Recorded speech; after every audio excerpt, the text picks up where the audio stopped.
Good morning, everyone. Welcome to the church in Ocean Park. Glad to be here. We are springing forward. Everybody take a nice stretch. Because, yes, we are springing forward. Oh, goodness gracious. Ah, yes, I spent a lot of time this morning saying to my mother, who says hi to everybody. I said things like, well, uh, your phone that will spring forward by itself, and your TV will, but that mechanical clock you have won't, and this other one won't, and so we are glad to see you all, and I'm imagining that people are going to be arriving all different kinds of times, but everyone is still welcome. We are welcome whenever you get here today. And we're going to start off today with a song that for the next several weeks, I think all through probably until Easter time, we're going to use the chorus of this when we get to Joys and Concerns. But I thought it would be fantastic if we started off with this today so you can hear the rest of it too. Somos el barco. Somos el mar, yo navego en ti, tú navegas en me. And I know lots of you already know this one. We are the boat. We are the sea. I sail in you. You sail in me. All right, so you've got yourself on mute. Hi, Gail. We are glad to see you. All righty, here we go. Somos el barco, somos el mar, yo navego en ti, tú navegas en mí. We are the boat, we are the sea.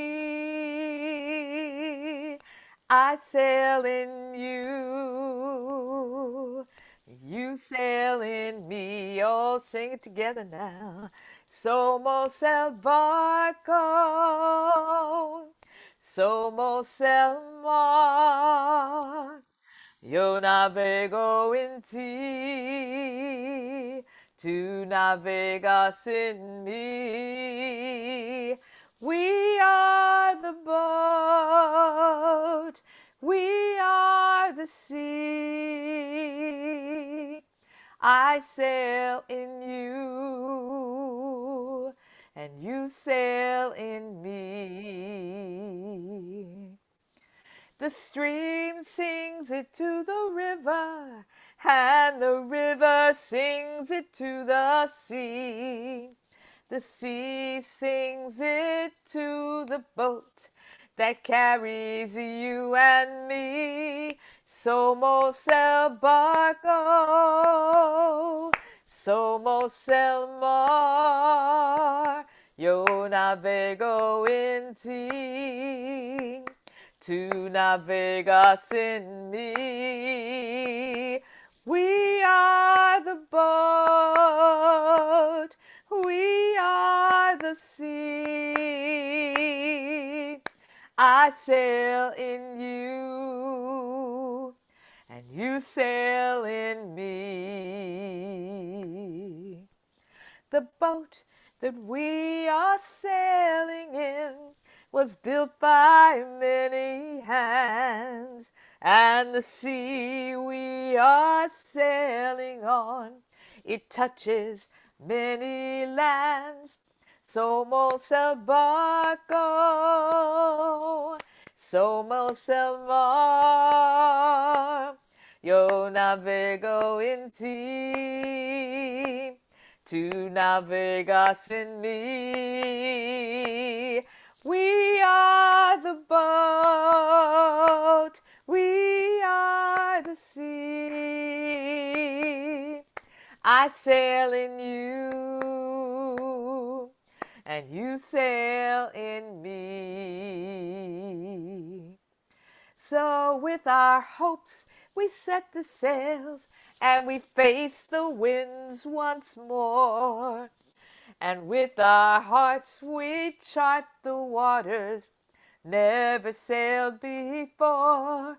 Somos el barco, somos el mar, Yo navego in ti, tu navegas in me. We are the boat, we are the sea. I sail in you, and you sail in me. We are the boat. We are the boat. We are the sea. I sail in you, and you sail in me. Welcome to the church in Ocean Park. Hi, my name is Kathleen. I'm a member of the church at Ocean Park. I'm here to welcome you to this unique interfaith community that is dedicated to social justice. Now, you may wonder if you're welcome here. We are interfaith, so you are welcome here if you're Wiccan, Jewish, Muslim, Hindu, Buddhist, Baha'i, Christian, atheist, or some combination or something else altogether. You are welcome here if you are vaxxed or non-vaxxed, on time or out of time, if you're a dreamer, if you're a citizen, if you're undocumented, or if you're a refugee. We extend a special invitation to those who are single, married, divorced, gay, transgender, filthy rich, or living in the flow of divine circulation. We extend a special invitation to those who are woke, awake, waking up, or those who are examining old beliefs that no longer serve them. We don't care if you're as religious as the Pope, or if you've never even been inside of a church. We extend a special welcome to those of you who are over 60, but not grown up yet, woohoo! Or those of you who are teenagers and think you are. We invite soccer moms, tree huggers, those of you who are vegan or can't have gluten, or those of you who like extra cheese or a double burger. We invite those of you who are in recovery or still addicted. We invite you if you're having problems or if you're carefree. We welcome those who like organized religion and those who don't. We offer a special welcome to those of you who are open at the top, or those of you who are working your way up from the bottom. We invite those of you who are inked, pierced, or both. We offer a loving invitation to those of you who could use a prayer right now, or those of you who are being answered prayer right now. We invite tourists, seekers, and doubters, and you. Welcome to the church at Ocean Park. Woohoo! So we are doing a centering chant for ourselves, and this is a Thich Nhat Hanh chant that we'll say 3 times, and it is, I have arrived, I am home, in the here and in the now. So we just take a deep breath and become present to this moment. I have arrived, I am home, in the here and in the now. I have arrived, I am home, in the here and in the now. I have arrived, I am home, in the here and in the now. Thank you and welcome. Thank you, Kathleen. I'm the Reverend Janet Gallery McKithen, and I am lucky enough to be the pastor of the church in Ocean Park. And I also welcome you here. The church in Ocean Park is diverse, so you may hear something you disagree with, and sometimes it happens during the community sharing, and sometimes it's just something that you hear in the message. But know that no matter whose voice is spoken, your voice is just as important. And if you'd like to take up that conversation later on during the week, we will schedule a time for that. But during community sharing, it's a time of lifting up what is going on with you right at the moment. We all are sitting on lands that were stolen violently, and the church in Ocean Park sits on the stolen land of the Chumash and the Kizh and the Tongva. And I'd like to take a moment to remember that it was stolen from those folks and that those folks are still among us. So welcome to the church in Ocean Park. We are also entering the season of Purim, and so Jean Gasca is going to tell us a little bit about what that means. Purim is every Jewish child's favorite holiday. A story about kings, queens, and villains dressing up in costumes, cookies called hamantaschen, and making noise in the synagogue. It's all really fun. So here's the story of Purim. After the exodus from Egypt and 40 years in the desert, the Jews finally made it to the land of Israel, and they flourished in Jerusalem for the next 400 years. But nearby empires in Egypt, Assyria, and Babylonia vied for power and for prestige. Eventually, the Babylonians conquered Jerusalem, but then 50 years later, Babylonia fell to the Persian Empire. And one of its rulers, King Ahasuerus, is a major player in the story of Purim. He threw a huge 180-day party, that's a pretty long party, to celebrate his reign. And during that time, his queen, Queen Vashti, did something that displeased him mightily. And he had her killed. He deposed her and had her killed. And then he had a beauty pageant to pick a new queen. So Queen Esther was chosen from the beauty pageant, but he did not know that she was really Jewish. So Haman was appointed the prime minister of the Persian Empire, and he was a man who really not kind to the Jews, didn't like to recognize them. A Jewish man named Mordecai, who was Esther's uncle, would not bow to Haman, and Haman vowed to have revenge on the Jews. So he used his power to initiate a royal decree that it was of no value to Persia to tolerate the Jews and that their community should be destroyed. But he used very, very ambiguous language to make the king think that this was an economic decree, that they should sell the Jews into slavery and make some money off of it. So King Ahasuerus was fooled, and he signed the decree. However, Haman's true intention was to pave the way to kill all of the Jews. Mordecai sent a message to Esther that she must reveal her Jewish identity and intervene on behalf of her people. So she invites the king and Haman to a little party, just the three of them, and she reveals the truth of her identity and points at Haman as the one who would destroy her people. The king is shocked that the decree would include his queen, and drunken and foolish, he pretends not to remember having signed it. Then he has Haman executed, and a second royal decree enabled the Jews to be saved. So Purim is the holiday which celebrates this miraculous turn of events. So costumes are worn on Purim to remind us that there is so much deception and hiding of identity in this story. And that's part of the fun of Purim festivals. Everybody dresses up. Noisemakers called graggers are used to make noise, especially every time Haman's name story of Purim. In the song that I'm going to sing for you, the words rash, rash, rash refer to the noise made by these noisemakers. They're little sticks with a thing that goes around and they go like that. And leave it to the Jews to have a cookie inspired by cultural annihilation. Hamantaschen are triangular pastries eaten during Purim. They're filled with jam, cream cheese, or chocolate.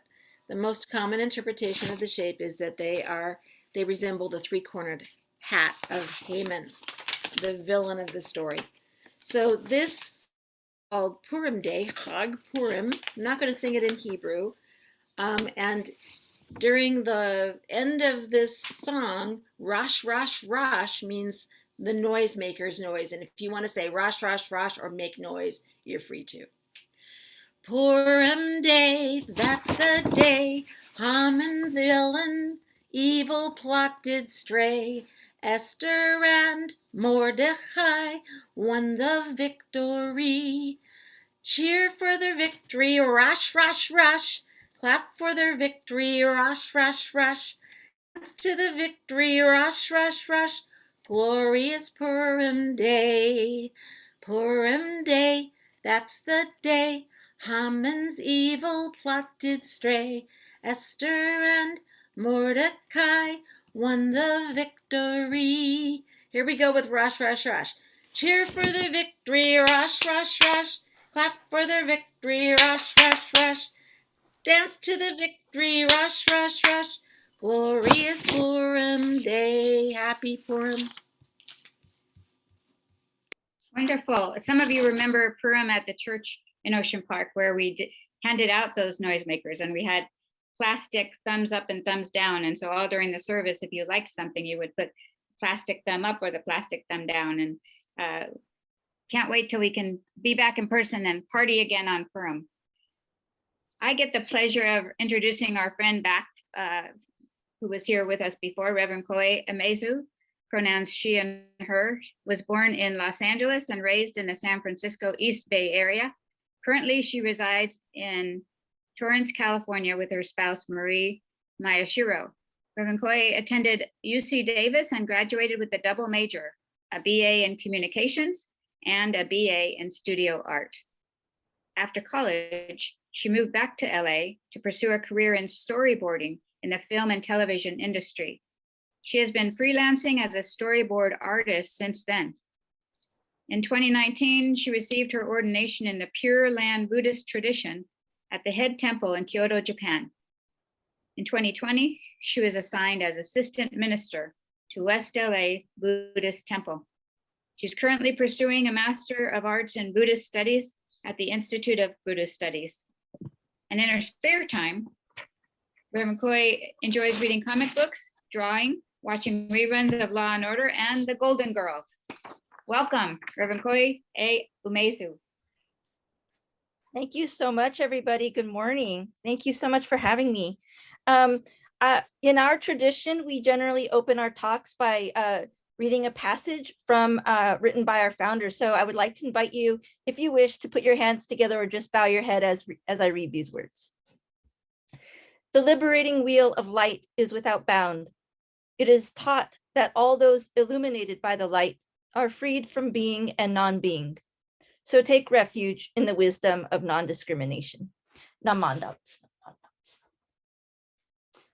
So thank you so much, everybody. Thank you so much again, Reverend Janet and members of the Ocean Park Church for having me back. I really enjoyed the last time that I was here. You know, it's been a year and a half, I think, but I'm so happy. Thank you so much for inviting me back and for allowing me to share during this special time of Women's History Month.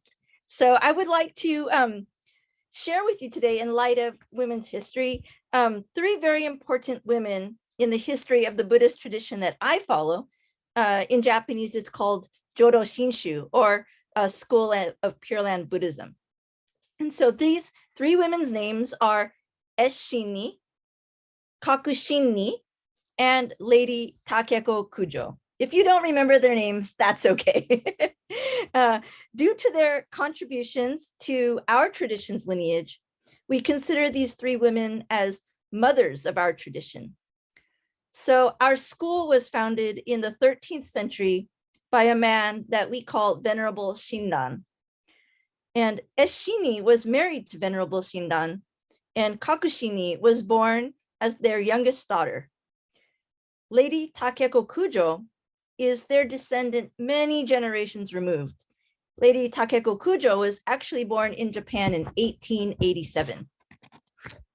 So as we look at and reflect on these women, needless to say, the time period and the culture in which Eshini and Kakushini lived, it was completely different from the life that we experience today. Societal expectations and roles of women during medieval Japan were not anything that we could probably conceive of today, nor can we really be completely sure what the details of their lifestyles were like. So I think that we should be very careful to pass judgment on the quality of their lives based on today's societal norms.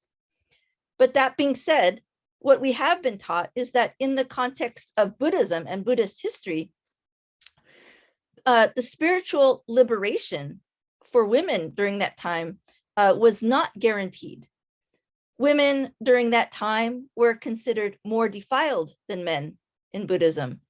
And there's, as I mentioned, their spiritual liberation and a path to their own enlightenment was not guaranteed.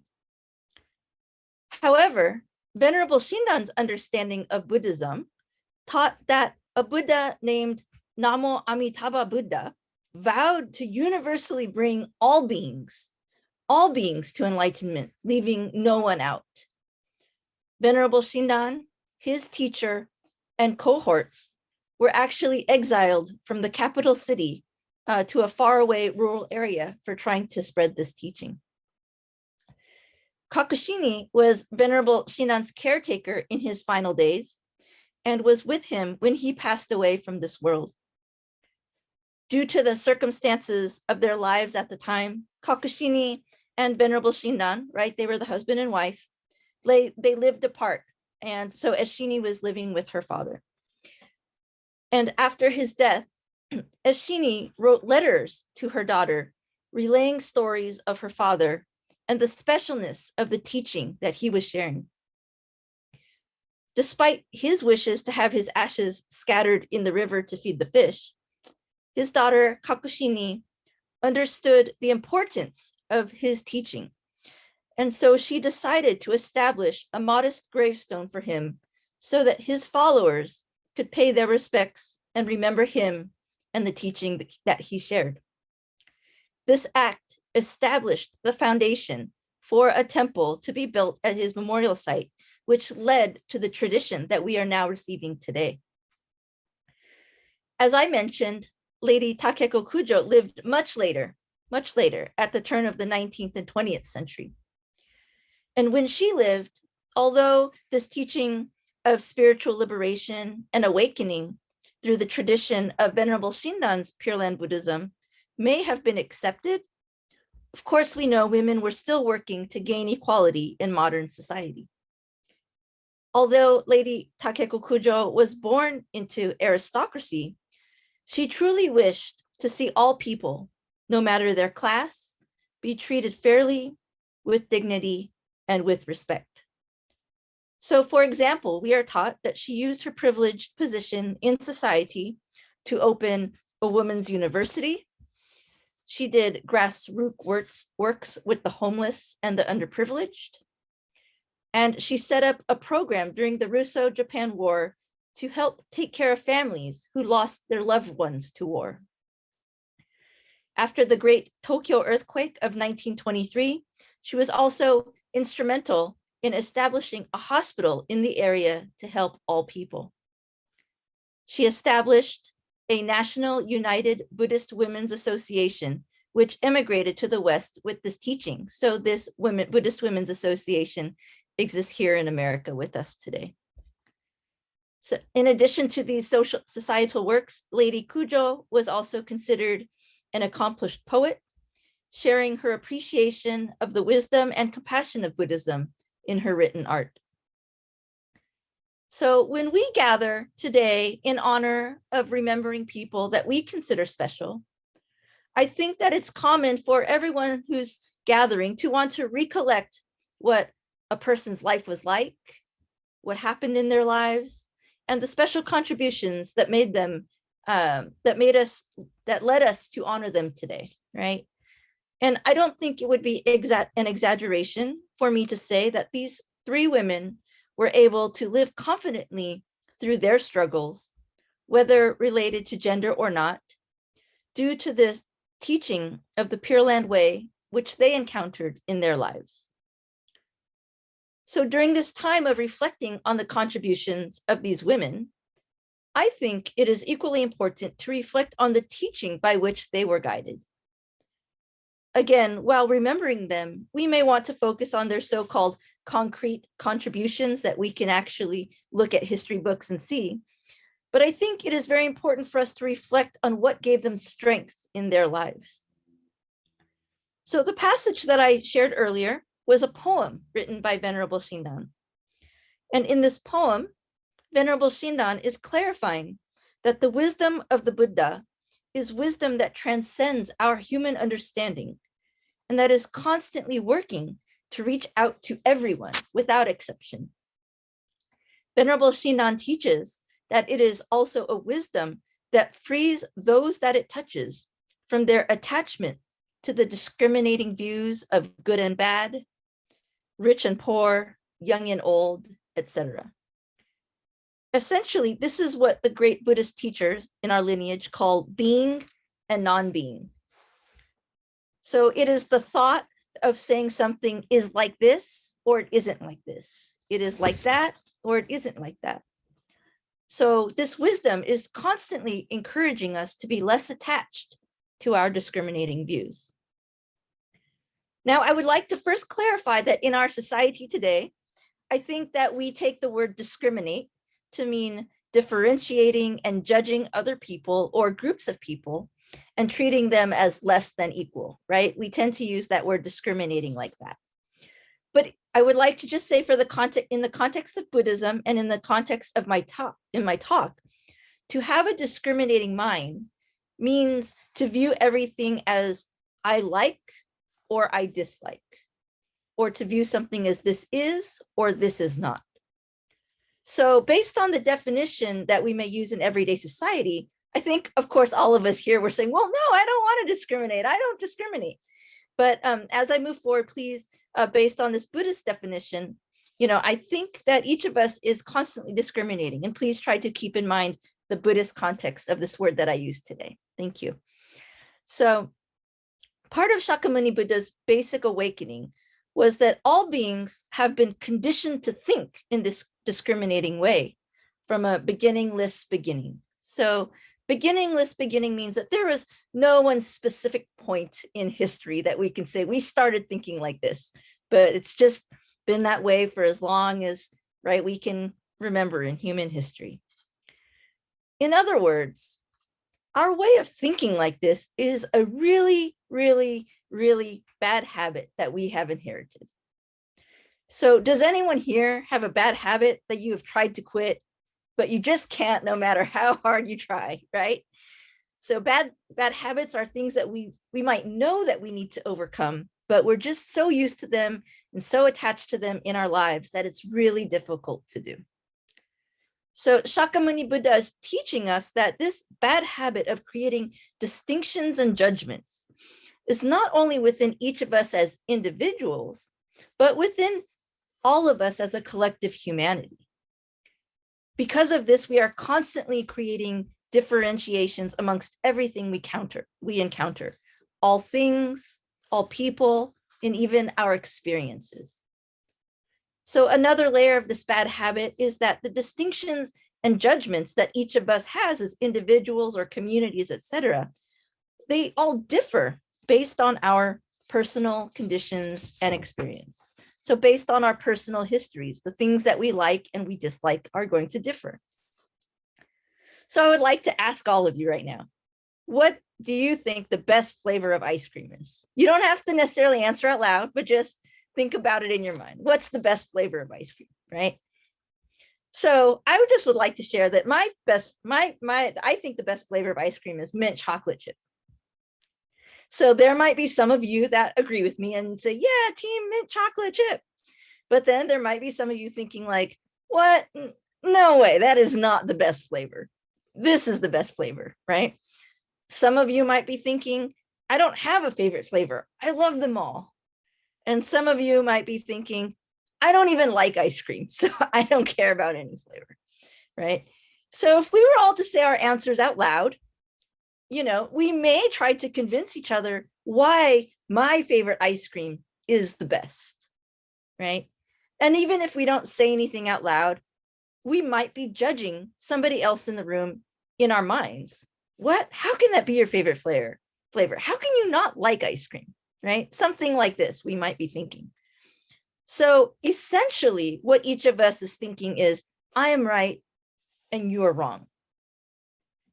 But it is because of our personal history, our experiences, and our conditions, right? That you have your favorite flavor and I have my favorite flavor. So I think that this particular topic of ice cream would likely not escalate to any kind of serious conflict among anyone here, but it is the root of this habit that can lead us to serious conflict, right? It is the root of this habit that has led us, as we conceive in right now, as humans throughout history, creating distinctions, right? From anything from favorite flavors of ice cream, to ranking athletes in competition, to creating castes or social classes based on anything from occupational livelihood, religions, race, gender, right? Anything we can think of. So Eshini and Kakushini, as I mentioned, lived during a time when they were told women were defiled and could not attain spiritual liberation. Takeko Kujo lived during a time when women were working themselves up to be more equal in society, and women's movements were on the rise. But even today, some might argue we're still working on that, right? In both cases, with these women in their time periods, at some level, there were other people in their respective societies trying to convince them that they were less than. However, again, as I mentioned before, all these women were deeply touched by this teaching that Namo Amitabha Buddha non-discriminatively works to guide all beings away from this discriminating mind that we have a bad habit of having. This mind is the mind that leads us to harm ourselves and to harm others. So through this teaching, they were able to realize that although society might put a certain value judgment on them, in the wisdom of the Buddha, their true essence was no different than others. Buddha embraced them non-discriminatively. As I mentioned, Shakyamuni Buddha taught that the discriminating mind is not just within the individual, but also the mind of the collective. So even though these women may have known the essence, their true essence was no different than that of others, they were still subject to the judgments of society. Yet, knowing their own true value, they were able to have confidence in their lives through their struggles.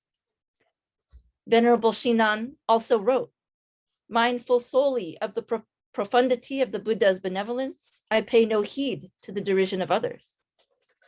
In other words, no matter if people criticized him or told him he was wrong, he knew that those words were merely the foolish, ignorant opinions of others.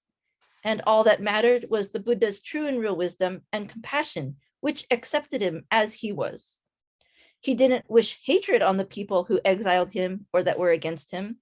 He wished for them to encounter this teaching of the Buddha as well. And I think it was this spirit that was inside Eshini, Kakushini, and Lady Kujo. It was this spirit that gave them confidence to endure through any adversity. And I think it was such a profound teaching for them that they wanted to share it with others and make sure that it would get passed forward. Eshini wrote letters to Kakushini to make sure that she knew about Venerable Shinan's conviction in this teaching. Kakushini erected Venerable Shinan's gravesite out of the wish for this teaching to not be forgotten. And Lady Kujo engaged in various societal works and wrote poetry out of her own spirit and conviction of this profound teaching and the wish for others to encounter its true spirit as well. There is no doubt that through the wisdom of Namo Amitabha Buddha, Lady Kujo was able to truly realize her own bad habit of her discriminating mind as well. I would like to share a passage that she wrote in one of her writings. It is human sentiment to rejoice in good and hate evil. If we do not reflect and despise evil, there will never be a time when we are saved from evil. We must promote good. However, no one should take pride in their own good. On the contrary, if we are not brought to tears for our own evils by the evils of others, we may also be unaware that the fires of evil are always burning within our own selves. Those unable to reflect on their own evil are apt to be proud of their petty good deeds. From the standpoint of companions on the path to awakening, the good and the evil person alike are intimate friends of seekers after truth.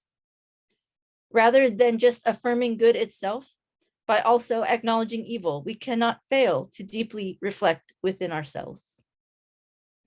So as Lady Kujo wrote, it is not about doing good and taking pride in our own good. We need to truly become aware of the bad habit of the judgmental mind that each of us has. It is only by doing this that we can truly understand ourselves and others, allowing us to respect others and regard my essence as their essence, and that our essences are not different from each other. It is from the standpoint that we can all walk the path of liberation from our ignorance together, good people and evil people alike. I think it is very important for us to recognize that through the struggles that Venerable Shinan, Eshini, Kakushini, and Lady Kujo faced, the stories that we have received of them are not about them trying to remake society through fighting or hatred, but we are taught about their wishes for this teaching to spread.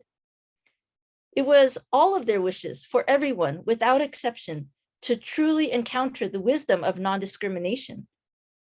It was through sharing the teaching, spirit, and essence of Namo Amitabha Buddha, by which they themselves were embraced, that they hoped would inspire their societies and communities to transform.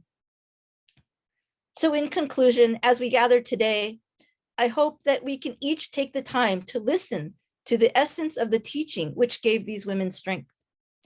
This is the transformative, non-discriminative teaching that is open to all, no matter where we live, no matter when we live, no matter what language we may speak, the tone of our skin, our age, our sexuality, our gender, or any other discriminating or judgmental factors that we may create in our minds. I hope we can all be inspired by these particular women in history to hear for ourselves Namo Amitabha Buddha's wish for all of us to accept ourselves as we are, to accept others as they are, and to have confidence in our lives as we are, no matter what challenges life and society may throw at us. Namo Amitabha Buddha understands how deep and thoroughgoing our bad habit is, and so it never ceases working to guide us. Out of deep appreciation for receiving this compassionate working, I too hope that all people today can hear the boundless Buddha Dharma that wishes to make all of us aware of the judgmental mind we harbor as individuals and as a collective. I wish for all of us to sincerely listen to the great wisdom and compassion of Namo Amitabha Buddha. Thank you very much again, everyone, for allowing me to join you today at the Church of Ocean Park, and for allowing me to share my appreciation and understanding of the wisdom and compassion of the Buddha Dharma. I would like to invite you to either put your hands together or bow your heads as I reread Venerable Shindan's words. The liberating wheel of light is without bound. It is taught that all those illuminated by the light are freed from being and non-being. So take refuge in the wisdom of non-discrimination. Namandams, namandams. Thank you very much. Wow, that was so powerful. So powerful. The Buddha Dharma. I love it, love it. Amazing. So much information was packed in there. Woo, mind blowing. I'm sorry that it was rather long, but there was so much I wanted to share. It was shared in just so many levels, so much depth, everyone without exception. Okay, thank you. I'm glad we recorded it so I can listen to it 4 times to get all that information.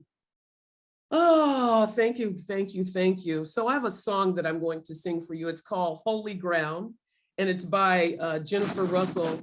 And it's so perfect. I think about the stories that were just told, and they had to really remember who they were. So this song is really perfect because it reminds us as we walk in life, how to stay grounded. Okay. Everywhere I am is holy ground, for I walk in love. Everywhere I am is holy ground, for the power and the presence of pure spirit makes my path gentle and easy. Everywhere I am is holy ground, for I live in love. Everywhere I am is holy ground, for the power and the presence of pure spirit makes my path gentle and easy. Everywhere I am is holy ground, for I stand in peace. Everywhere I am is holy ground, for the power and the presence of pure spirit makes my path gentle and easy.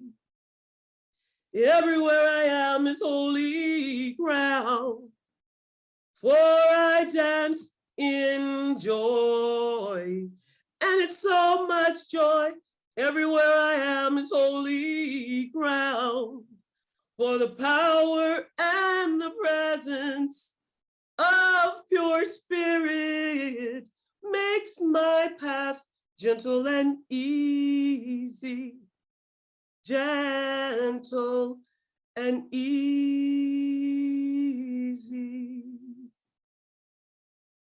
Thank you. Thank you so much, Koi. Thank you for the beautiful song, Kathleen. That really was incredibly moving. A beautiful song for this morning. I really appreciate how you brought in the Buddhist women who we don't often hear about, and highlighting the fact that we're all on a journey. History is on a journey, and we're not yet there. But this is very enlightening about how we can move forward in whatever stage we're at. So thank you so much. I really appreciate it. So now we'll have community sharing, which is a time for people to be able to share briefly, just make a comment, or they can ask you a question. So feel free to unmute if they ask you a question, or if you just have a feeling you just want to respond. We'll start with Craig Ali. Thank you. Thank you so much. You had mentioned Shakyamuni, and I recognize that he is one of the more respected and revered figures in Buddhism, who with a also deep message about enlightenment. And I'm wondering just how he respected not only his message, but those that were hostile towards him. And he conveyed that, to these women who were alive and also essential within this question of enlightenment.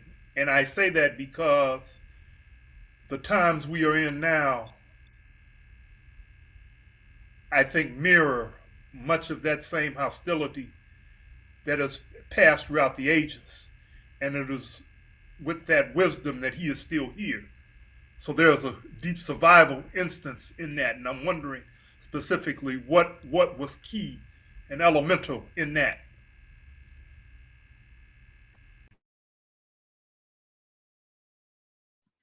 That's a very good question, and I don't know if I have a good answer. That's okay. What I do know, or I shouldn't say no, but what I understand or what I've learned is just, when people are truly have encountered this teaching and reflected on it for themselves, and they're set on their own path, that they're able to move forward, as best as they can. And one of the things that I think is key to Buddhism, which we don't value necessarily in America, is the understanding that we are all subject to aging, illness, and death.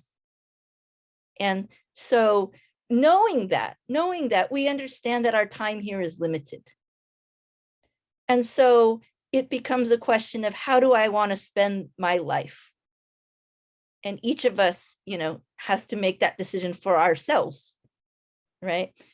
Some of us may feel that my time here is so short in the context of the universe, right? That we have a limited time here. We haven't figured out how to live for hundreds of years yet. But do I want to spend that time with my friends and family, do I want to spend that time supporting these causes? Do I want to spend my time, developing this craft? There's no right answer for anybody, right? I mean, everyone is on their own journey to figure that out. Might be some combination, and depending on the day, that value might change in us. But what I think that the Buddha was trying to help us to understand was the value of life is at its essence. To respect beings, not just other humans, but all life, the trees, the animals. And I want to clarify that just because I'm sharing this doesn't mean that I'm enlightened or anything like that. I live in the same world you all live in. I am, I mindlessly sometimes think, oh my gosh, there's a fly, and swat at it, but the message that we're taught is that, Buddha really understood, life at its essence, that everything contributed to existence. Yeah. Great. Thank you so much. Yeah. Beautiful. I don't know if that answered Craig's question. Oh, I think it was pretty good. Okay. Jean Gasca? Oh, this morning was marvelous. I wanted to ask you, and I don't know if this is something that you can answer. I've always been fascinated and also horrified by the practice of foot binding. And it seems to me that it essentially kept women in their place, that it forced them to take little tiny steps they could not stride forward in their lives. But do you know how it started? No, from my understanding, that's not a Buddhist tradition, but it's something that's done in certain parts of Asia, but I don't know the history. And I'm sure that it has to do, like you said, with, some kind of oppression of women. Yeah. Yeah. So I just want to also say, when Shakyamuni Buddha lived in India, thousands of years ago, there was a nun order, like monks, and he did have an order of nuns, and he did have an order of monks that followed him. So women were not necessarily discriminated within his order. I'm not talking about the society he lived in, but under him, women were welcome. But as Buddhism emigrated, with the traders and the people moving from country to country, it picked up different cultural aspects along the way.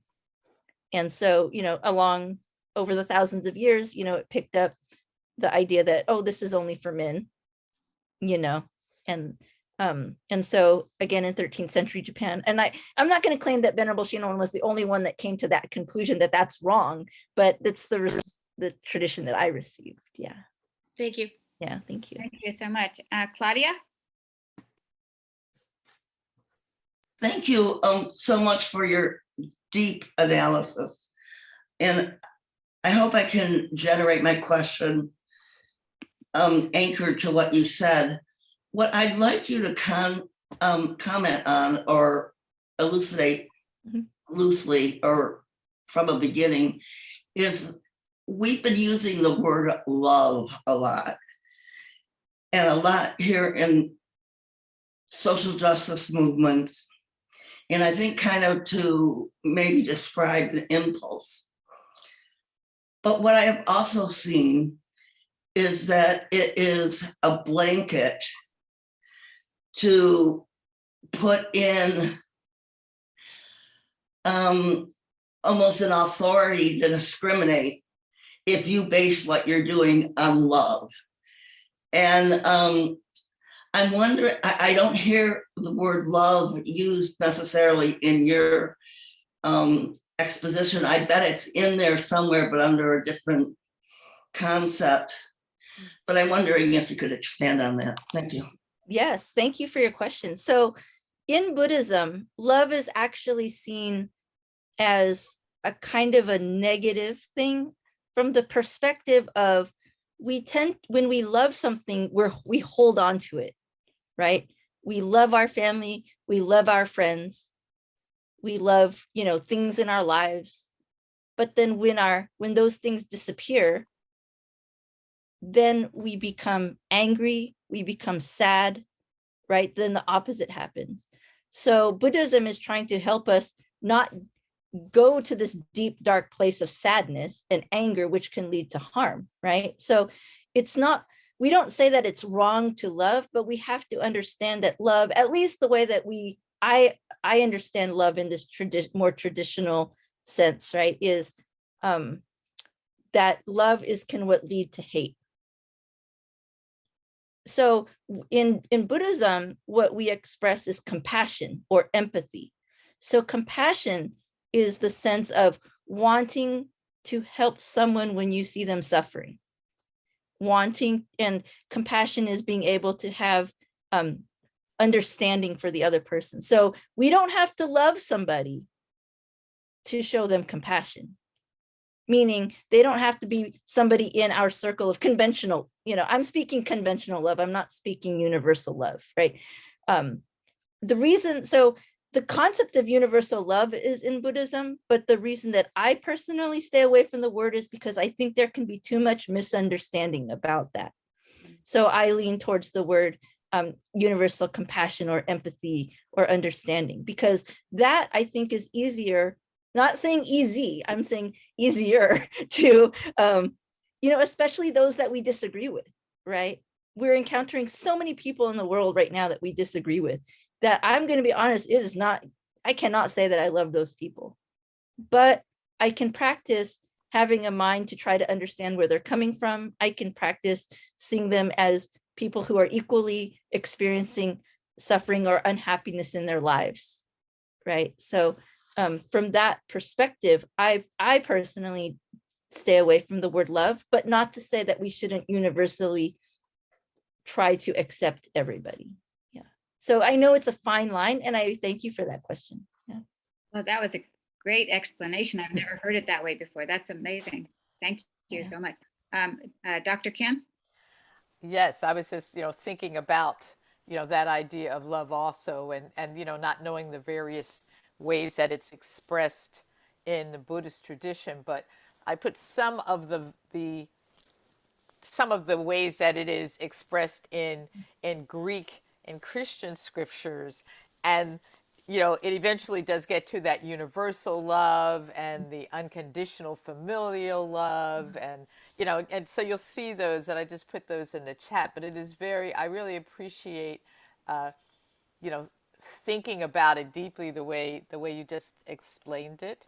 So thank you, because yes, it can be very misunderstood, perhaps overused at times, without that kind of understanding. So thank you so much, and thank you so much for your message. And just the only other thing I'm going to say is that I've just been loving all the various women that we have been lifting up so far in Women's History Month, and you've just added so wonderfully to our web of women. Thank you. Thank you. Yes, thank you so much. Reverend Joseph. Yes, that's why I really enjoy this privileged position of being a member of the church in Ocean Park, because you learn so much. You spoke about love just now, and when I look back to the New Testament, Paul says there's faith, hope, and charity, but the greatest of these is charity. We have during more modern times used the word love instead of charity, but I think charity is more in line with what you were speaking about, compassion, care. So it blends with what you were speaking about compassion. And as Dr. Kim hinted, I was going to mention it as well, that I spoke of Joanna last week, and I see a great similarity because she was wealthy, like the wealthy woman in Buddhism that you spoke about, and how they were able to bring up proper lesson and from their own culture, which is different from ours now, and how the writers that you spoke of wrote about so that those events would not be forgotten, and how the disciples of Christ, wrote about these things so that they would not be forgotten, and how what gave them strength. So I see a great similarity between all these women, even though they lived in different cultures and climes. And it is very enriching to see that despite our different religious or spiritual identities, we are really saying the same thing. We are really saying the same thing, but in different ways. Mm-hmm. It's like seeing the rainbow, but different colors, but it's the same rainbow and the same message. Mm-hmm. So thank you very much. Thank you. Thank you, Joseph. Yes, I think it was very enlightening, and we could all see probably similarities between whatever faith tradition we're from and the ancestors in our own faith, the women that came before us, and the ones that you spoke of. And it is very I love making the connections and realizing different paths, but also similar as well. So I really appreciate that a lot. I was wondering myself if the National United Women's Buddhist Association, is it still going? Yeah, so through our temples, we have something called the Buddhist Women's Association. And yeah, all of our temple, well, I shouldn't say all, many of our temples still have this organization, and they have every other year or every 3 years or something, they have like an international convention. That last time it was in San Francisco, the year before that was in Canada, and the next time it'll be in Japan. But yeah, several thousand women come together. Yeah. Wonderful. Well, we just want to say thank you so much. You've been very enlightening and very uplifting at the same time, and inspirational. So thank you so much. Thank you for having me. Always appreciate it. All right, we're going to continue with a song from Dr. Kim. Yes. Well, actually, I'm going to just push play on this song because it's one, and yes, Reverend Janet, you know what song is coming. But we really, I'm missing Louise this morning, so sending her good energy that she takes some time to do some things for herself. And there is a song that I've been watching this, and it's a song that I remember singing a zillion times as a traveling folk musician, and I appreciate the fact that there are people from all over the world who are singing this song at this point.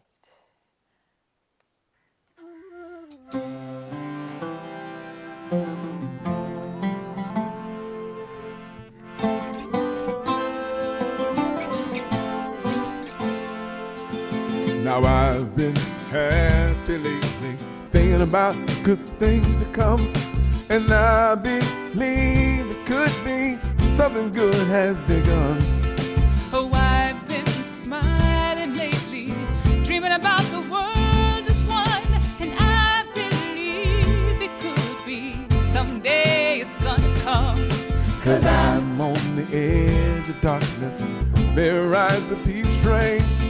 Oh, peace train, take this country, come take me home again.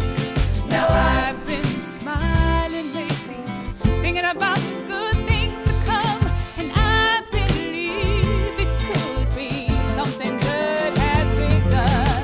Peace train sounding louder, ride on the peace train.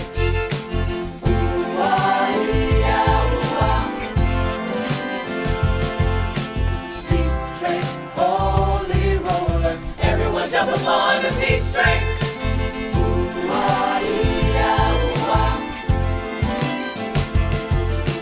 Rendin chomchima arkidam pada seila de mangaron unade kadi fadi ma joni eto manjola ar abodam dam dam bunam dam wadadi ma unade fadi ma joni joni Sounding loud, glide on the peace train.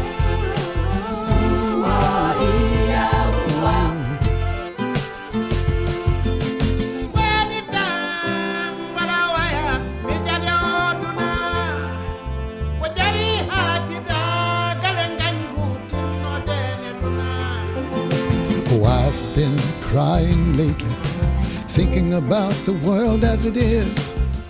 Why must we go on hating? Why can't we live in bliss?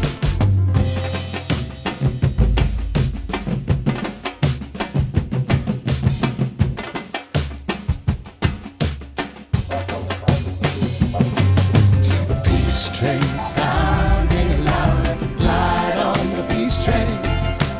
Ooh, ah, come on, peace train. Peace train, holy road. Everyone jump upon the peace train. Ooh, ah, come on, come on, come on. Come on and ride Sounding loud. on the peace train. Come on, come on, come on. Let's come on, peace train. Come on, come on, come on. Peace train.